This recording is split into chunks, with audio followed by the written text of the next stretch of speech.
talo ku socota wariyaasha Soomaaliyeed. Aqoonta maamulka, gaar ahaan midda ganacsiga la xiriirta waxaa lagu bartaa muhiimadda uu qofka macmiilka ahi u leeyahay gaarista yoolasha iyo bartilmaameedyada ay shirkaduhu degsadaan. Waxaa jirta oraah muddo dheer caan aheyd oo dhahaysa macmiilku waa boqorka suuqa. Nuxurka ay oraahdani gudbinayso waa in qancinta macmiilku ay tahay ujeeddo aan ka liidan dhammaan ujeeddooyinka laga leeyahay howlgalka shirkadda.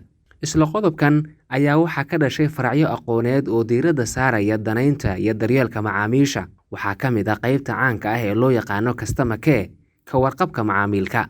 Haddii ay shirkadaha ganacsigu xil iska saaraan qancinta macaamiishooda wax iibsata, wariyuhu waxa uu ku qasban yahay inuu ilaaliyo macaamiishiisa oo ah kuwa dhageysta, akhrista ama daawada warbixinada uu soo gudbiyo. Ha fududaysan oo yaysan kula noqon in dadku ku qasban yihiin la socoshada wartibintaada. Wariyuhu waxa uu ka dhex shaqeeyaa kuwa wararka sameeya iyo kuwa wararka la socda.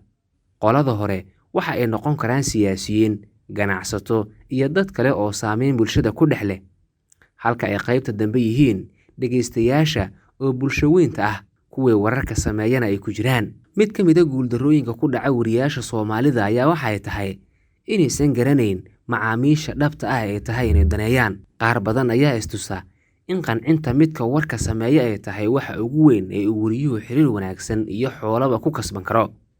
Waana sababta ay shaqada saxaafadeennu ugu badatay mid dhinac u dheelinaysa oo ka maran dhammaan wixii lagu qiimeyn jiray saxaafadda madaxa bannaan oo dadweynaha u adeegta.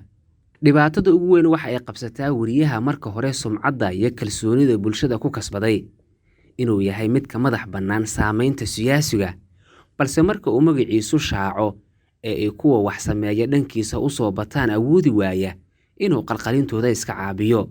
Siyaasiga, ganacsadaha iyo inta la midka ah ee awoodaha iyo fursadaha gaarka ah haysta privilege waxa ay jecel yihiin inay jiheeyaan aragtida dadweynaha. Aaladaha ay adeegsadaan waa weerar oo markii ay u suurto gasho ah, ama weecin iyo waxsiin dhaqaale oo markii ay tabartu u dayriso ah.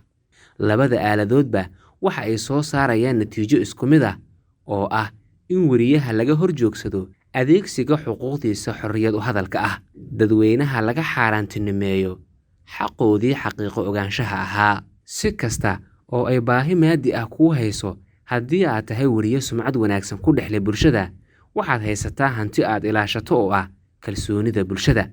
Iyada ayaan kaa dhammaanayne darteed u gaajo intii aad dhereg caloosha ah oo maalmo kooban ah ku beddelan lahayd.